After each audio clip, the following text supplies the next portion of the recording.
오늘 아침에 우리에게 주실 하나님의 말씀은 구약성경 학개 2장 1절로 9절 말씀입니다. 구약성경 1311페이지 학개 2장 1절로 9절, 저와 여러분이 한 절씩 교독하시고 마지막 절 다 함께 봉독하시겠습니다. 7월 곧 그 달 21일에 여호와의 말씀이 선지자 학개에게 임하니라. 가라사대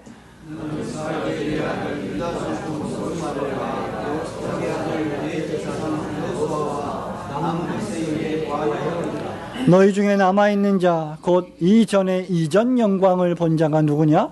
이제 이것이 너희에게 어떻게 보이느냐? 이것이 너희 눈에 보잘것이 없지 아니하냐?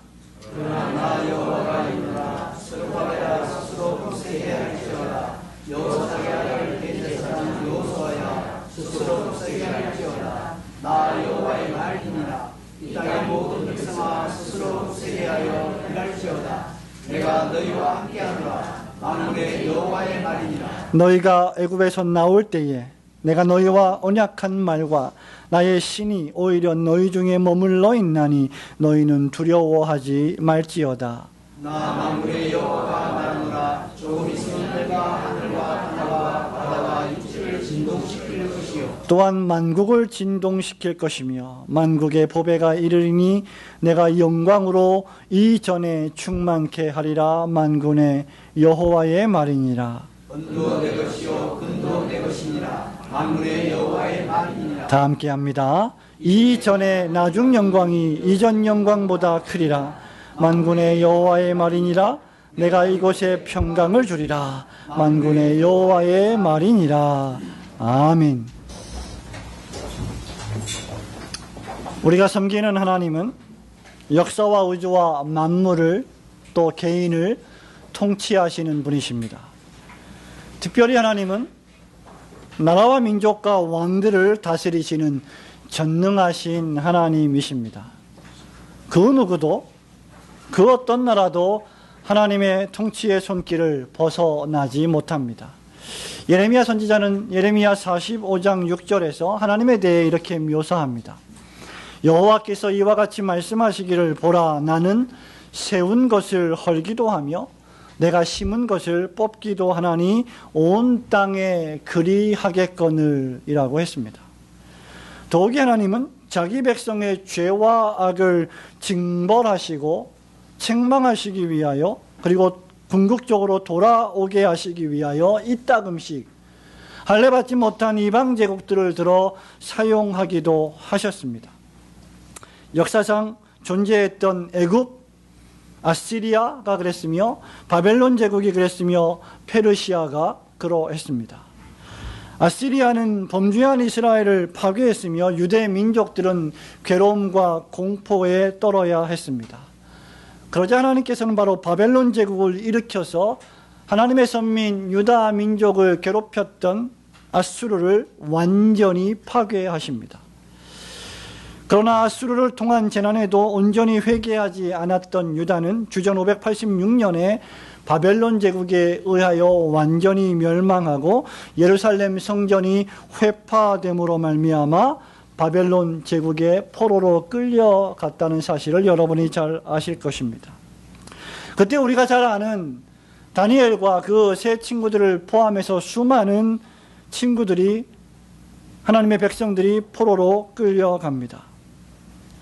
그 사이에 영광스러운 다윗과 솔로몬 성전은 치욕스럽게 되었고 이스라엘 민족은 이방 땅에서 고향을 그리워하며 포로 신세로 약 50년 넘게 살게 됩니다.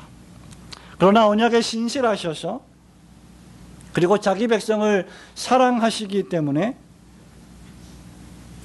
하나님께서 페르시아의 왕 고레스의 마음을 움직여서 40-50여 년 후인 주전 539년에 이스라엘 민족을 귀환시키게 하십니다. 극적인 사건을 통하여서 이스라엘 민족은 예루살렘으로 포로에서 돌아오게 됩니다. 사람들은 기뻐하고 즐거워했습니다. 그리고 돌아온 이스라엘 민족의 최우선 과제는 바로 무너져버린 회파되어 버린, 전쟁으로 인하여서 돌 위에 돌도 남지 않게 완전히 멸망당해 버린 예루살렘 성전을 다시 수축하고 재건하는 일이었습니다.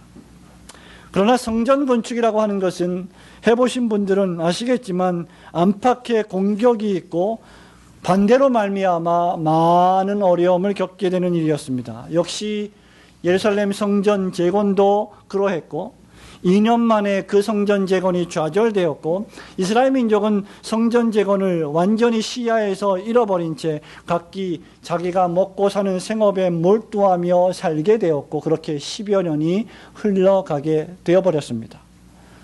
바로 이때 하나님께서 선지자 학개를 세우셔서 그들의 삶의 우선순위를 재조정하시고 그들의 삶의 최우선순위가 무엇인지를 깨닫게 하시며 성전 재건에 다시 힘쓸 것을 선포하십니다.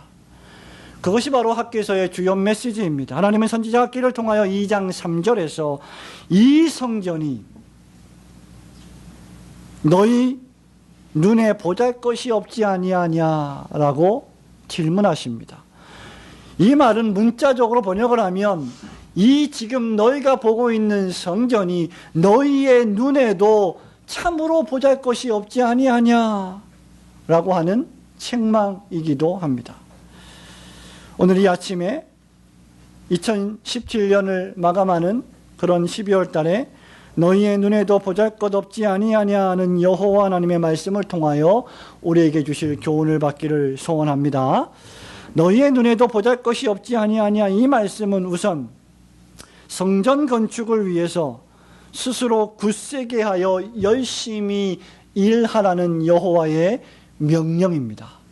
2절, 3절, 4절 말씀을 함께 읽기를 원합니다. 너는 시작. 너는 스알디엘의 아들 유다 총독 스룹바벨과 여호사닥의 아들 대제사장 여호수아와 남은 백성에게 구하여 이르라. 너희 중에 남아있는 자 곧 이전 영광을 본 자가 누구냐? 이제 이것이 너희에게 어떻게 보이느냐? 이것이 너희 눈에 보잘것이 없지 아니하냐?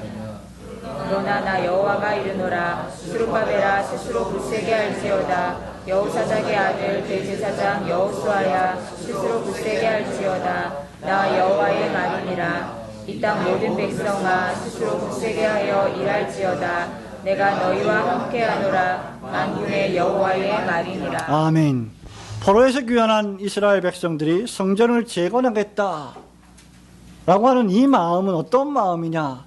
나는 여호와 중심으로 살겠다. 나는 다시 하나님 중심으로 살겠다. 포로 시대에 그토록 열망했던 성전에서 제사를 드리며 하나님을 기쁘시게 하며 하나님께 영광 돌리며 하나님을 내 마음의 중심에 모시고 살겠다라고 하는 표현이었습니다. 성전에 임재하시는 하나님의 임재를 가장 중요한 우선순위로 여기겠다는 뜻이었습니다. 그러나 앞서 언급한 대로 여호와 유일신만을 섬기는 이스라엘을 밖으로는 인접 국가들이 대단히 못마땅하게 여겼고 끊임없이 반대와 방해 작전을 펼치고 이스라엘을 향하여 유다 민족을 향하여 악의적인 소문을 퍼뜨렸습니다. 안으로는 성전을 건축하는 일에 갈등이 생겼고 서로 불평하기 시작했으며 여러 가지 어려운 일들이 발생하자 하나님을 바라보지 못하고 주변을 바라보기 시작했습니다. 더욱이 자기 자신의 삶의 분주함으로 복잡함으로 인해 온전히 성전을 재건하는 일에 정신을 집중하지 못하게 되었던 것입니다. 그러면서 그들은 2절에서 아직 여호와의 전을 건축할 시기가 이르지 아니하였다라고 말하면서 자기 합리화까지 하기 시작했습니다. 우리는 성전을 재건하려고 다시 돌아왔고 열심히 2년 동안 일했지만 이런저런 여러 가지 문제들이 발생하고 방해들이 발생하는 걸 보니, 이런 방해와 갈등이 있는 걸 보니 아직 하나님의 때가 이르지 아니했습니다 라고 스스로 판단해 버린 것입니다. 그런데 바로 그때 하나님께서 선지자 학개에게 강력하게 임하셔서 이 전이 황무하였거늘 너희들이 판벽한 집에 거하는 것이 가하냐라고 책망하시기 시작하는 것이 바로 1장 2절, 3절, 4절입니다.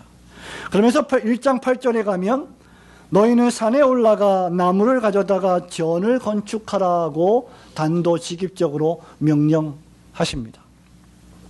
여기 이 본문의 말씀에 반벽한 집은 화려하고 호화로운 주택을 가리키고 있습니다.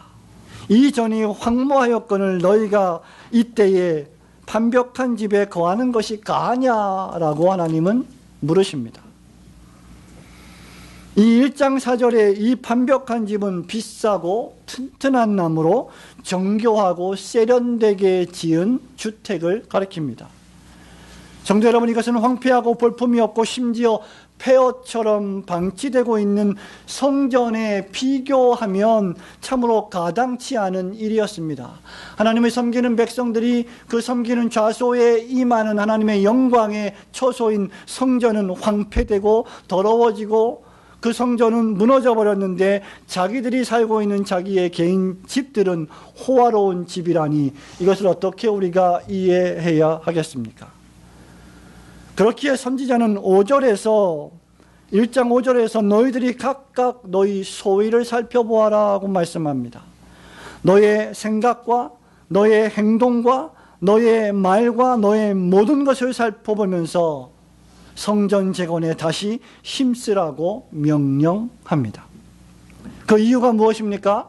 8절에 보면 이스라엘 민족이 성전을 재건하면 그로 인하여 여호와께서 기뻐하시고 여호와께서 영광을 얻을 것이라고 말씀하시기 때문입니다. 더 나아가 성전 재건은 5절과 9절부터 11절을 보면 이스라엘 민족이 하나님으로부터 산업의 복을 받고 재앙을 받지 않는 복의 근원 또는 원인이기도 했습니다. 하지만 이스라엘 민족은 진정한 축복을 받는 일은 내팽겨친 채 각자 자기 일속 차리기에 바빴고 분주한 일상에 빠져서 만족하며 살고 있었습니다. 생활은 부족함이 없었고 생활은 즐거웠고 성전에 올라가서 제사를 지내지 않고 하나님을 기억하지 않아도 그들은 아무 문제 없이 살게 되었습니다. 이런 그들의 상태에 대하여 여호와께서는 9절 하반절에서 무엇라 말씀하시는지 보시기 바랍니다. 1장 9절, 저와 여러분이 1장 9절 말씀을 함께 읽겠습니다. 너희가 시작. 너희가 많은 것을 받았으나 도리어 적었고 너희가 그것을 집으로 가져갔으나 내가 물어버렸느니라. 나 만군의 여호와가 말하노라. 이것이 무슨 연고뇨? 내 집은 황무하였을 때에 너희는 각각 자기의 집에 빨랐음이니라. 아멘. 내 집은 황무하였을 때 너희는 각각 자기의 집에 빨랐음이라. 이것이 여호와 하나님의 평가입니다. 결국 여호와의 영광이 임하시는 성전은 점점 인적 없는 폐가처럼 변하고 말았습니다. 여러분, 이런 집을 상상해 보셨습니까? 하물며 이것이 여호와의 영광이 임하는 성전이라면 얼마나 더 황당한 일이겠습니까? 사람이 떠나고 성전이 버려지는 이 참혹한 상태를 생각해 보시기 바랍니다. 존 스타인백의 분노의 포도라는 자신의 유명한 소설에서 스타인백은 사람이 떠나 황폐해져 버린 집의 상태를 이렇게 묘사하고 있습니다. 전에는 어림도 없는 일이었지만 문 앞에는 잡초가 돋아있고 현관 바닥 탁자 사이로도 풀이 자랐다. 지붕 덮개에서는 녹슨 못 부분에서부터 균열이 시작되었다. 어느 날 밤 바람이 지붕 널 한 장을 흔들어 바닥으로 튕겨 떨어뜨렸다. 또 한 차례의 바람이 지붕 널 떨어져 나간 자리로 파고들며 세 장을 더 들어올렸고 이어서 불어온 바람에 연화문 개가 더 떨어져 나갔다. 밤이면 들판에서 들고양이들이 살금살금 기어들어왔지만 전처럼 문 앞에서 야옹거리지 않았다. 녀석들은 마치 달을 가로지르는 구름 그림자처럼 집 안으로 스며들어 생쥐 사냥에 몰두했다. 바람 부는 밤이면 온 집안의 문들이 쾅쾅 여닫겼고 너덜너덜해진 커튼이 깨진 창문 안에서 펄럭거렸다. 성도 여러분, 만일 여러분이 지금 살고 있는 여러분의 집이 이 지경이라면 어쩌시겠습니까? 여러분이 매일매일 자고 있는, 먹고 있는, 살고 있는 그 집이 이 추운 엄동설 안에 바람이 조금이라도 불면 현관문이 덜컹덜컹 여닫기는 그런 상태라면, 창문은 다 깨져서 바람이 다 들어온다면 어찌하시겠습니까? 당장 고치고, 당장 수리하고 쓸고 닦고 사람 살만한 곳으로 깨끗하게 만들지 않겠습니까? 불편하고 추운 것을 전혀 참아내지 못하는 저와 여러분이 우리의 삶에서 불편한 일이 생기면 당장 고치려 하지 않겠습니까? 그러나 오늘 본문 2장 3절에서 하나님은 이런 성전의 상태를 가리켜 이렇게 말하십니다. 너희의 눈에도 이 성전이 보잘것이 없지 아니하냐. 책망하시는 말씀입니다. 여기 보잘것이 없다는 것은 문자적으로 아무것도 아니다. 너희의 보기에도 이 성전이 아무것도 아닌 것으로 보이지 아니하냐 라고 물으시는 겁니다. 더욱이 이것은 비교급으로 쓰였습니다. 더욱이 너희의 집에 비교하면 이 성전은 정말 상태가 참혹하지 아니하냐. 영어로 nothing입니다. 아무것도 없는 상태, 결핍된 상태, 바로 그것이 지금 성전의 상태입니다. 그러면서 이제 하나님은 선지자를 통하여 이렇게 말씀하십니다. 너희들은 스스로 굳세게 해라. 성전 재건을 위하여 다시 일어나서 열심히 일하라고 명령하십니다. 왜 그렇습니까? 하나님의 백성들이 성전 재건에 관심이 없다는 것은 그들의 영적 건강에 관심이 없다는 것이기 때문입니다. 하나님의 백성들이 성전에 아무런 관심이 없다는 것은 그들이 영적으로 병들어 있다는 증거이기 때문입니다. 당시 하나님의 일이란 무엇입니까? 여호와의 영광이 임하는 성전을 재건하는 일이었습니다. 학개 선지자는 주전 586년 유다가 바벨론 제국에 의해 멸망하기 전에 솔로몬이 지었던 그 위대하고 영광스러운 그 성전의 어마어마한 위엄을 목격했던 인물입니다. 그 솔로몬의 성전의 영광과 지금 이 성전의 황폐함을 비교해 보면 너희의 눈에 보기에도 정말 보잘것이 없지 아니하냐는 말씀입니다. 이전 성전의 영광이 지금은 완전히 떠나버리고 백성들은 성전에 관심도 없어져 버렸습니다. 성도 여러분, 여러분의 목사가 오늘 이 말씀을 통하여 무슨 교훈을 하고 있습니까? 이 말씀이 우리에게 주는 교훈이 무엇입니까? 저와 여러분이 예루살렘 성전 같은 어마어마하고 웅장한 성전을 여러분의 재산을 다 팔아다가 지어야 한다는 말입니까? 우리가 이 성전을 구약시대처럼 화려하게 치장해야 한다는 말입니까? 성도 여러분, 오늘날 우리가 재건해야 할 성전은 다름 아닌 나의 영혼입니다. 그리스도께서 사람이 되어 이 땅에 오셔서 성전된 우리의 머릿돌이 되셨습니다. 베드로전서 2장 6절은 이렇게 기록합니다. 성경에 기록되었으되 보라, 내가 택한 보배로운 모퉁이 돌을 시온에 두노니 그를 믿는 자는 부끄러움을 당하지 아니하리라 하였으니 그러므로 믿는 너희에게는 보배이니라. 뿐만 아니라 주님께서는 우리에게 보혜사 성령님을 보내어 주셔서 우리 영혼을 주님의 소유된 성전이 되게 하셨습니다. 바울은 고린도전서 3장 16절에서 너희가 하나님의 성전인 것과 하나님의 성령이 너희 안에 계시는 것을 알지 못하느냐라고 책망한 바 있습니다. 그러므로 진정한 성전된 신자는 자신의 영혼의 상태를 점검할 필요가 있습니다. 우리는 과연 세상 사람들이 볼 때 완벽한 집에 살면서 내면적으로는 문이 덜컹거리고 잡초가 무성한 성전은 아닌지 돌아보아야 합니다.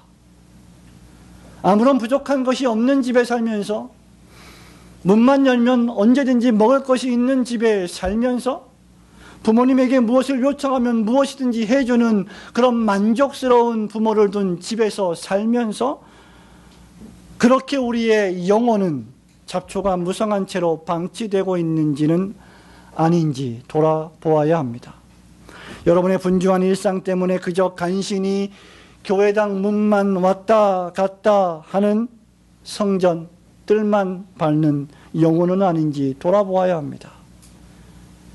자신의 영혼 재건을 최우선 순위에 놓지 못하게 회방하는 것들은 많이 있습니다. 분주함, 이 세상 삶의 복잡함, 고단함, 산만함, 다양할 것입니다. 성도 여러분, 내 영혼을 하나님 앞에 신령과 진정으로 드리는 예배를 올바로 드리지 못하게 하는 수많은 원인들이 있을 것입니다. 하나님 앞에 더욱 경건하게 살지 못하게 만드는 수많은 이유와 조건들이 우리에게 있을 것입니다. 목사님, 내 마음이 요즘 좀 그래요. 마음이 좀 안 그런 사람이 누가 있습니까? 저는 집이 너무 멀어요. 목사님, 저는 아이들이 너무 어려요. 목사님, 조금만 좀, 왜 근데 자꾸 목사에게 얘기합니까? 저는 시험 준비를 해요. 저는 취업 준비를 해요. 목사님, 저는 피곤해요. 저는 시간이 없어요. 성도 여러분, 저와 여러분에게 수없이 많은 이유들이 있습니다. 하나님을 믿지 못할 이유, 하나님을 따르지 못할 이유, 내 영혼을 점검하지 못할 이유, 수많은 핑계와 이유들이 있습니다. 심지어 핑계 없는 무덤은 없다고 했습니다. 저와 여러분은 아마도 죽을 때까지 핑계를 대고 죽을 것입니다. 그러는 사이에 내 영혼은 계속해서 잡초가 쌓이게 될 것입니다. 우리는 그렇게 우리에게 주신 인생의 기회를 낭비해서는 안 됩니다. 대신 우리는 선지자 학기를 통하여 우리에게 주시는 말씀처럼 스스로 굳세게 해서 하나님을 모신 믿음의 마음을 가지고 일어나서 다시 힘을 얻고 열심히 성령께서 내주하시는 내 성전의 영혼을 재건하셔야 합니다. 메시아가 오시는 다윗의 후손으로서의 수룹바벨도, 대제사장 여호수아도, 그리고 모든 백성들도 큰 자에서 어린 자에 이르기까지 한 명도 빠짐없이 굳세게 일해야 합니다. 이제 여러분 영혼의 성전과 우리에게 주신 구속기관인 올고든 교회를 중심하고 어떻게 내 영혼을 재건하며 하나님을 진실되게 섬겨야 할지를 묵상하시면서 열심히 신앙과 경건생활에 진력하시는 성도들이 되시기를 축원합니다. 이렇게 유다민족이 성전 재건에 힘써야 할 이유는 바로 이어지는 말씀을 통해서 우리에게 이 성전의 영광이 충만하게 하시며 평강을 주시겠다는 약속 때문입니다. 여호와께서 우리가 성전을 재건하면 그 성전의 영광이 충만하게 하실 것이고 그 성전을 재건하는 심령들에게 평강을 수여하시겠다고 약속하신다는 말입니다.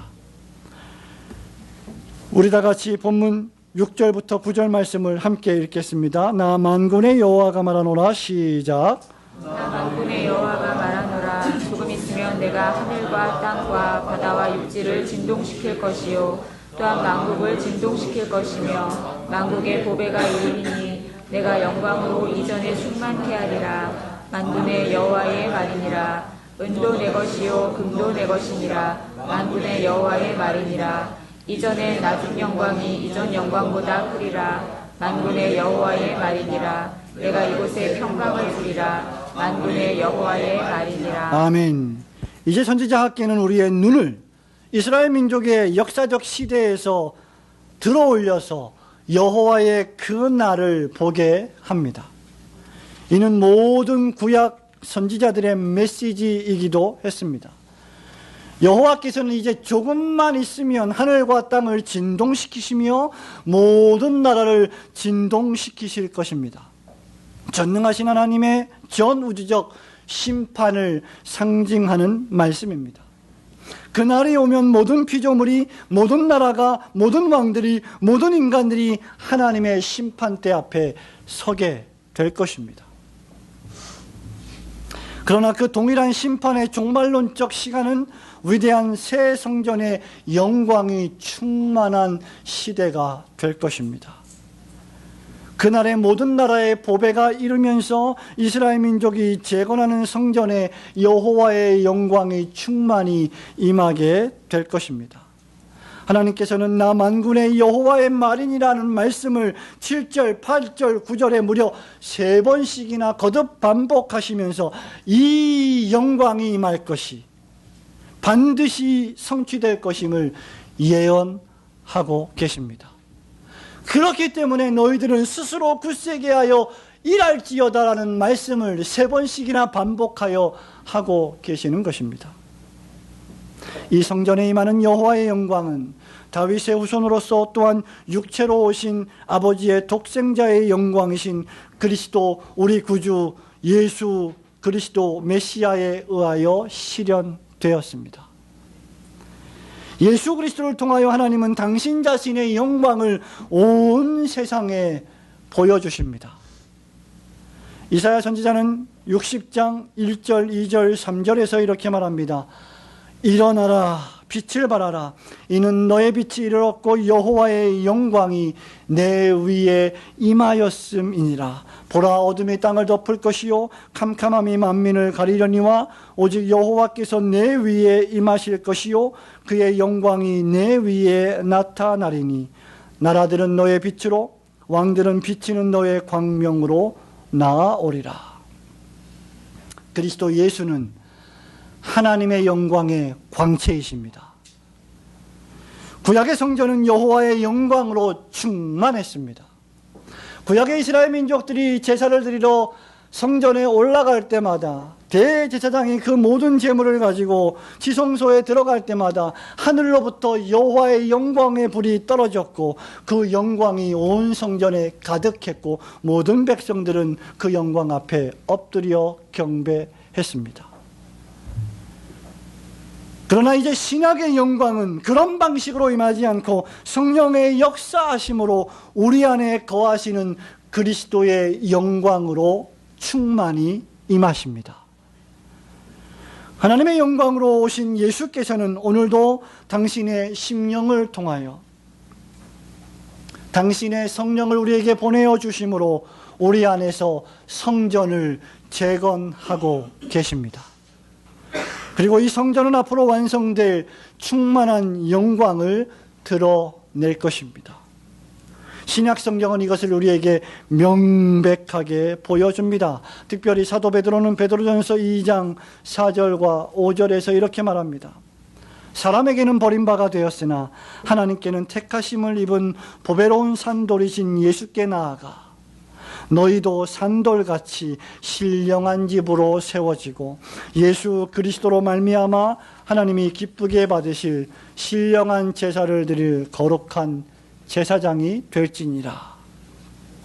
신자는 그리스도 예수 안에서 신령한 집으로 지어져 가는 하나님의 가족이요 하나님의 건물입니다.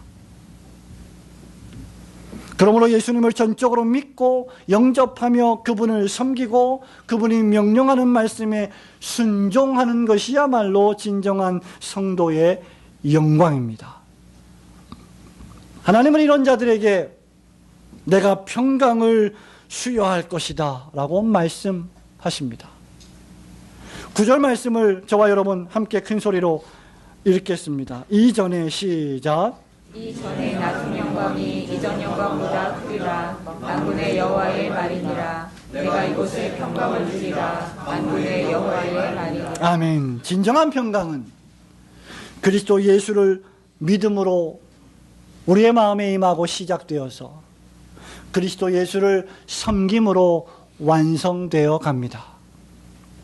어떤 의미에서 이 세상의 모든 신자들은 바울이 말한 대로 지혜로운 건축자와 같이 자기 자신의 영혼에 집을 짓는 사람들입니다.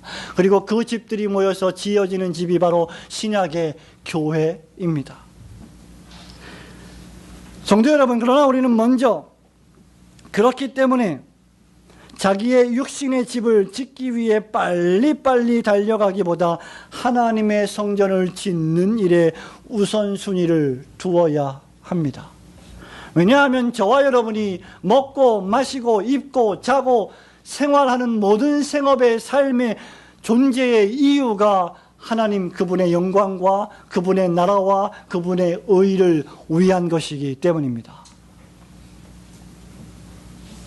예수께서 마태복음 6장 33절에서 이렇게 말씀하시지요.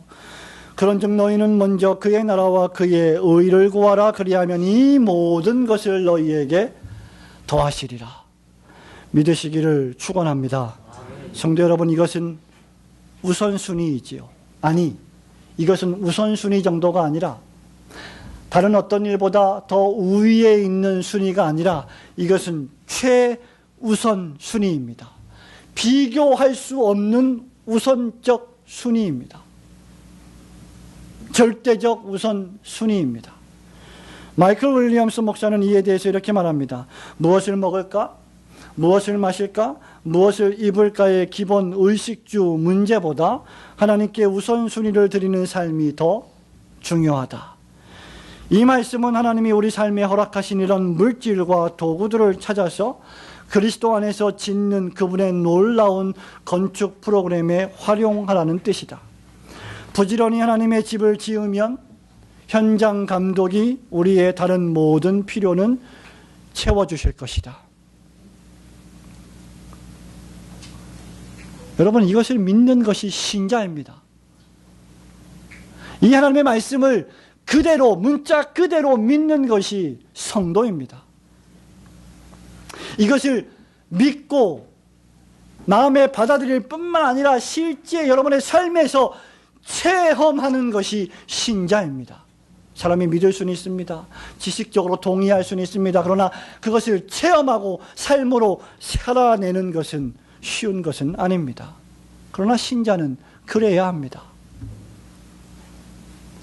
먼저 그의 나라와 그의 의를 구하면 이 모든 다른 것을 하나님 아버지께서 채워주실 것을 믿는 것 말입니다.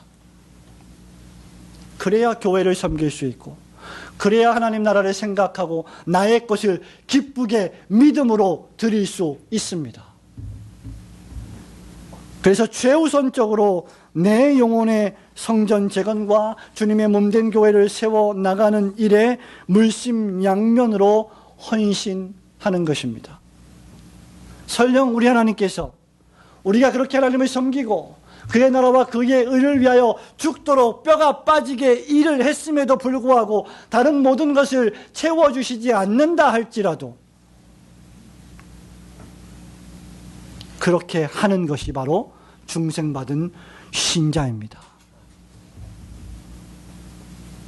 바로 그때 여호와께서 우리에게 참된 영광을 주시고 참된 평강을 수여하실 것입니다. 뿐만 아니라 그렇게 집을 지을 때 저와 여러분은 내가 드러나고 내가 나타나는 것이 아니라 하나님의 의가 드러나고 하나님의 나라가 구현되는 진정한 성전을 지어야 합니다. 이런 일에 의외로 실패하는 사람들이 많습니다. 집을 짓는 과정을 보십시오. 우리 교회에도 건축에 관계하는 집사님들, 성도님들이 계십니다마는 땅을 파고 기초 공사를 하고 튼튼한 기초에 튼튼한 골조로 뼈대와 기둥 공사를 하고 천정을 얹힙니다. 그리고 이제 내부에 아름다운 인테리어로 장식합니다. 그리고 나서 가구를 들여옵니다. 밝게 빛나는 것은 인테리어이고 밝게 빛나는 것은 가구들이지만 그 건물, 그 집을 유지하고 그 집의 무거운 하중들을 견디는 것은 바로 기초와 기둥과 뼈대입니다. 이것들은 보이지 않습니다. 숨어 있습니다. 그러나 건물이 유지되는 가장 중요하고도 튼튼한 구조입니다. 교회를 섬기는 목사로부터 시작되는 모든 직분자들이 바로 이와 같습니다.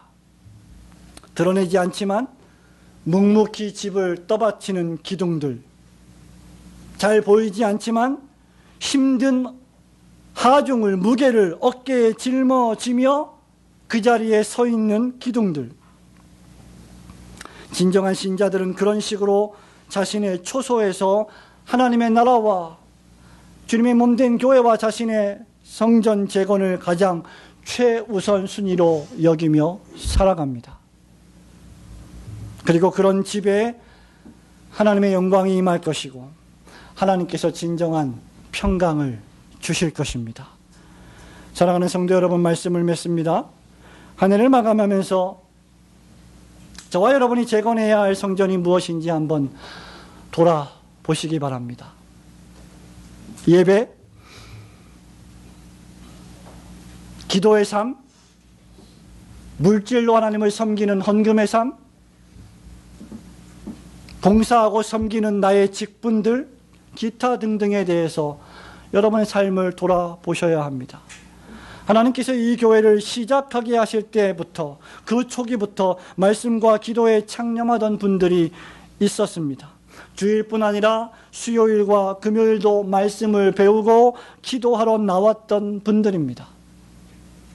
뿐만 아니라 과거 주님의 몸된 교회를 저와 여러분이 섬기면서 대단한 물질로 봉사하던 분들이 있었습니다. 지난 시간 동안 뜨겁게 오랫동안 기도하던 분들이 있었습니다. 주께서 원하시면 묻지도 따지지도 않고 주님, 제가 여기 있습니다, 저를 보내십시오 라고 순종하던 사람들이 있었습니다. 모든 사람들에게 늘 따뜻하고 자신보다 남을 낮게 여기던 분들이 있었습니다. 지금은 어떻습니까? 여러분의 성전은 과연 어떤 부분이 무너져 있고 어떤 부분에 금이 가 있고 어떤 부분이 황폐해져 있습니까? 이제 2017년 한 해를 마감하면서 학계 선지자의 명령처럼 우리는 자신의 소위를, 자신의 행위를 돌아보아야 합니다. 세간의 이국종 교수가 오르내리고 있습니다. 어느 언론기관이 얼마 전에 이 교수의 외상센터를 한 달 동안 동행 취재한 적이 있습니다. 그러면서 그들은 이 외상센터의 의사와 간호사들이 얼마나 열악한 상황 속에서 환자들의 생명을 살리는지를 눈으로 목격했습니다. 그리고 그런 열악한 상황 속에서도 죽어가는 환자를 살리려는 진정한 의사와 간호사의 모습들을 보았습니다. 그들은 참된 의사였고 그들은 참된 간호사였습니다. 성도 여러분, 어느 언론이, 아니 어떤 사람이 여러분의 개인과 함께 한 달 동안 동행해서 여러분의 삶을 취재한다면 과연 우리의 모습은 어떠할까? 우리의 말과 우리의 행동은, 아니 우리의 생각은 믿지 않는 사람과 별반 차이가 없을까? 우리의 모든 삶의 모습은 예배당에서 보여지는 그런 모습과 과연 동일한가? 우리는 내가 사는 세상에서 돈이 많고 직장과 사업이 잘 되고 권력이나 명예를 얻고 어느 위치에 올라가면 꽤 괜찮은 인생을 살았다라는 유혹을 받기 쉽습니다. 자기 자신이 모든 계획들을 세워놓고 그 계획대로 철저하게 움직여 나갈 때 나는 꽤 괜찮은 인생을 살아가고 있다라고 자위하게 됩니다. 그러나 바로 그때 너희의 눈에 보기에도 너희 자신이 정말 보잘것없지 아니하냐? 라는 학계 선지자를 통한 여호와의 말씀을 생각해야 합니다. 우리의 외적으로 보이는 삶이 아무리 문제가 없어 보이고 아무리 화려하고 뻔질나게 멋있어 보여도 내 영혼의 성전이, 진정한 내 내면의 영혼이 잡초로 가득하다면, 뿐만 아니라 주님의 몸된 교회와 하나님 나라를 가장 최우선 가치로 여기지 않는다면 그런 삶은 조금만 바람이 불어와도 문이 수십 번씩 여닥치며 덜컹거리는 폐가와 같을 것입니다. 그렇다면 이제 학계 선지자의 조언을 받으시기를 바랍니다. 산에 올라가서 나무를 가져다가 여러분의 마음의 성전을 건축하십시오. 여호와께서 그것으로 말미암아 기뻐하시고 영광을 받으실 것입니다. 올해를 마감하면서 또 올해는 이전에 걸어가 보지 못했던 새로운 한 해를 걸어가게 될 것이고, 우리의 남은 인생이 얼마나 더할지 잘 알 수 없지만 주님이 우리에게 주신 삶의 시간 동안 사심없이 하나님 나라와 주님의 몸된 교회와 나의 성전 재건을 위하여 열심히 마음을 굳세게 하고 일하시는 우리 모든 성도들이 되시기를 주님의 이름으로 축원합니다. 아멘.